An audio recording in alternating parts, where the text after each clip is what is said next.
Speaker. I call the Honourable Member Brendan Burns. Thank you, Mr. Speaker, and as my colleague David Shearer has indicated, Labor is supporting the student loan bill through the Parliament with a couple of important caveats. But can I first acknowledge the reason why, in broad principle, we are supporting this piece of legislation. Obviously, student loan issues are important to address. Anything that helps rein in some of the costs that have occurred in respect of some of the non-repayment issues are important to grapple with. A lot of these issues centre on those who graduate and go overseas. They make up a fairly big percentage of those who are not paying loans and whom we need to try and bring into the fold. Treasury has analysed that this will bring in around $22 million a year. That's important for the revenue. But I do note a couple of things. One is the change to late penalty payments, which were nudging towards 20% under current arrangements. That's almost at loan shark rates in some respects, an issue the government is now finally moving on after Carol Beaumont's excellent bill last year was rejected by the government, leaving many people to pay usurious rates that were inappropriate. So now we're starting to see some action on that issue from the government.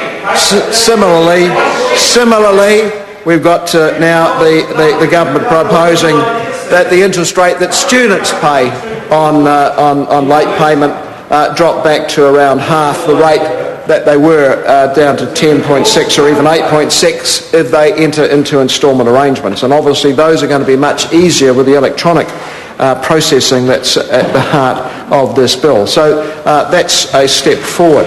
I do want to speak particularly, though, around the issue of excluding over 55-year-olds from loan access. And I speak on this issue with some real connection to the issue as somebody of that particular age, and say to this House that the concept that people are not going to be able to retrain with some assistance from the state, some hand up, is a nonsense when we consider that in this Parliament we have people in their 60s and even 70s still doing extraordinary dedicated jobs, still working at extraordinary hours and rates, and showing that people into their 70s are well able to contribute. And in fact, the whole pattern of commentary emerging is that we need to work longer if we want to have secure retirements. We are hearing that from people like the Retirement Commissioner and others. And yet here we have a bill which says to anybody, once they get past the magic age of 55, and a magic age it is a magic age,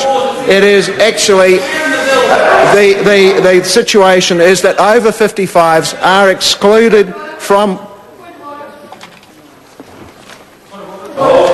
Yes, I know what the member's going to say, but please. Okay. The member's going to ask that the member come to what's in the bill, so can we just try and bring things together? Thank you. Thank you, Mr. Speaker. I will move to other commentary on the bill's student loan eligibility restrictions, and note the commentary from Te Puni Kokiri about the new restrictions, saying, quote, "This is at odds with the intent of the tertiary education strategy to encourage more Māori and Pacifica students into tertiary education." What particular part of the bill might they have been commenting on, I ask members opposite. I note also the Ministry of Pacific Island Affairs saying, quote, "The package may result in Pacifica students dropping out of university and going on to the unemployment benefit or shifting to cheaper avenues of study." What we are wanting to see is actually encouraging people to take up tertiary study so they can progress from career to career, because the reality of life is, as some members opposite can testify from their own CVs, you can take part in 3 or 4 or more careers, and in that sort of world, that sort of environment, we obviously need the capacity to go and train and retrain and get a helping hand from the Crown, from the state, to assist us through that part of life, and it shouldn't end at a particular point of life. This bill, of course, is replacing the Student Loan Scheme Act of 1992. We are looking at facts that say that the loan balance is currently standing on the IRD's books at around $11 billion. We have about nearly 600,000 people in receipt of student loans. I was interested to see in the Finance and Expenditure Committee the average amount borrowed, and we have pictures, I think, in our minds of students borrowing tens and tens of thousands of dollars and not repaying them. In fact, that's not the case.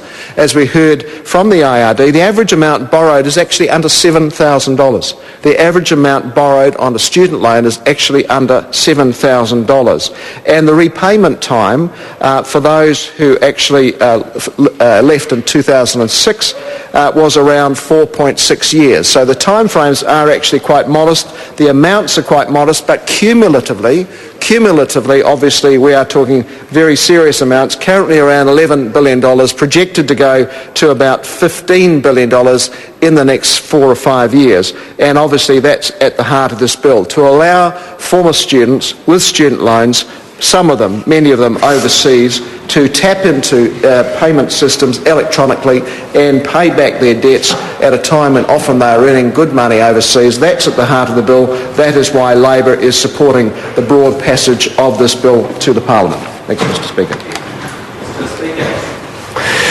I call